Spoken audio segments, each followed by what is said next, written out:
starting with Salman Khan sir, Karthik Subraj, Jayam Ravi, Vishal, Arya, Hansika, Sivakarthikeyan, Rajamouli sir எல்லாருமே எங்களுக்காக இந்த படத்தோட content வந்து ஆன்லைனில் ரிலீஸ் பண்ணுறது இது ஒரு புது ட்ரெண்டாக இருக்குது. இப்போ வந்துட்டு நாங்கள் சும்மா ஜாலியாக பண்ண சில விஷயங்கள் வந்து இப்போ வந்து இண்டஸ்ட்ரி ஸ்டாண்டர்டாக பண்ணிகிட்டு இருக்காங்க. ஒரு பாட்டுக்கு ஒரு டீசருக்கு ஒரு போஸ்டர் சொல்லிட்டு.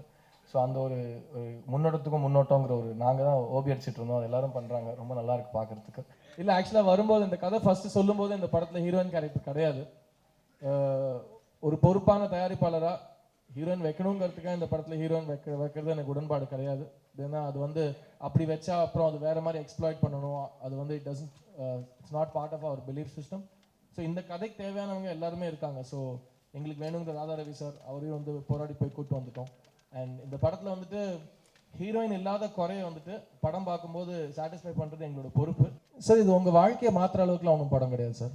நீங்கள் அந்த 2 hours ஜாலியாக வந்து சந்தோஷமாக சிரிச்சுட்டு பாப்கார்ன் சாப்பிட்டுட்டு போகிற காமெடி படம் இது. ஸோ இந்த படத்தில் சிரிப்பு வரலன்னா அப்புறம் நம்ம இது வந்து ஒரு குற்றச்சாட்டை நான் ஏற்றுக்கிறேன். ஸோ எனக்கு தெரிஞ்சு நான் ப்ரொடியூசராக மாறினதுக்கு முக்கியமான காரணம் வந்து கண்டிப்பாக காசு சம்பாதிக்கணும். ஸோ நல்ல கமர்ஷியல் படங்கள் ஓடுற படங்கள் எடுக்கணும். பட் இது வரைக்கும் பார்க்காத கமர்ஷியல் படங்கள், இது வரைக்கும் முயற்சி பண்ணாத கமர்ஷியல் முயற்சிகள் பண்ணணும்னு ஒரு ஆசை. மியூசிக் விஷால் சந்திரசேகர் மியூசிக் எடுத்துக்கிட்டிங்கன்னா இது வரைக்கும் ஒரு அன்னோன் கம்போசர் வந்துட்டு ஒரு பாட்டுக்கும் இந்த மாதிரி 1 million hits 2 million hits 3 million hits பண்ணுறது ஒரு ரொம்ப புது சாதனை. பொதுவாக ஷார்ட் ஃபில்ம் மேக்கர்ஸ்லாம் பாபி சிம்மா மாதிரி ஆக்டர்ஸ் கிட்ட போவாங்களா? ஒரு நிமிஷம். பாபி சிம்மாங்கிற ஒரு டெபு முதல் சம்பளம் கொடுத்தது நான் காதலில் சொதப்பது எப்படில பாலாஜி மோகன்கிற ஒரு ஷார்ட் ஃபில்ம் மேக்கர் என்னை வச்சு ஹீரோவாக பண்ணார். அதில் வந்து பாபி சிம்மா 1 நிமிஷம் நடிச்சுட்டு போனார். So first short film makers வந்து இவங்க எல்லாருக்கிட்டையும் போகிறதுக்கு முன்னாடி என்கிட்ட தான் வருவாங்க. விஜய் சேதுபதி கிட்ட போகிறதுக்கு முன்னாடி என்கிட்ட தான் வருவாங்க. ஆக்சுவலாக தீரஜோட பெரிய வார்த்தை யூஸ் பண்ணாப்புல இந்த படத்தை எடுக்கிறதுக்கு கட்ஸ் வேணுங்கிறது. அந்த கட்ஸ் ஏங்கிறதுனா அந்த ஸ்கிரிப்டில் வந்து நீங்கள் பார்த்தீங்கன்னா ஹெலிகாப்டர்ஸ் ஃபைட் இருக்குது, ஒரு 7 ஆக்ஷன் சீக்வன்ஸ் இருக்குது, என்னமோலாம் இருக்கும் அந்த படத்தில். அதை வந்து கரெக்டாக எடுக்கணும். செலவு பண்ணலாம், பட் செலவு பண்ணதுக்கப்புறம் அதை பார்க்கறதுக்கு நல்லா ஆடியன்ஸ் சிரிச்சிருவாங்க. பிகாஸ் இன்னைக்கு வந்து ஒரு ரெகுலர் ஆடியன்ஸ் வந்து விஎஃப்எக்ஸ் பற்றி கமெண்ட் அடிக்கிற அளவுக்கு ஆடியன்ஸ் முன்னேறி இருக்காங்க. ஸோ அவங்களை ஏமாத்துறது ரொம்ப கஷ்டம் இந்த சிஜி விஎஃப்எக்ஸ் விஷயத்தில்.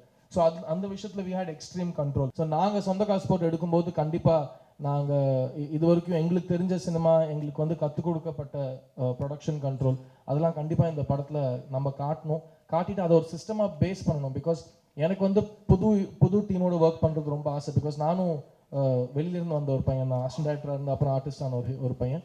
ஸோ எனக்கும் சரியான நேரத்தில் சரியான வாய்ப்புகள் கிடைச்சதுங்கிறதுனால இன்னைக்கு உங்கள் முன்னாடி உட்காந்துருக்கேன். எனக்கு வந்து இது வரைக்கும் அவார்டே கொடுத்தது கிடையாது. But I'm still here man. இன்னொரு உண்மையை சொல்ல போனால் தமிழில் வந்து நான் எவ்வளோ படம் பண்ணுறோம் அதோட கம்மி படம் தான் நான் ஹிந்திலே பண்ணியிருக்கேன். அதுக்கப்புறம் ஹீரோ வந்து எனக்காக இந்த மாதிரி பண்ணேன்னு சொல்லி ஒரு ஒரிஜினல் கதையை வந்து திரையில் பார்க்கும்போது வேறு கதையாகவே இருக்கிறதுனால தான் 93% ஃபிலிம்ஸ் ஃப்ளாப் ஆகுது. என் மனைவி கிட்ட கேட்டிங்கன்னா ஐயோ லூசி அப்படின்லாம் சொல்லுவாங்க. ஏன்னா அது என்ன தண்ணி அடிச்சுட்டு பேசுகிறோன்னு நினச்சிட்டு இருப்பாங்க எல்லாரும். அது இல்லை, தெளிவாக இருக்கேன்.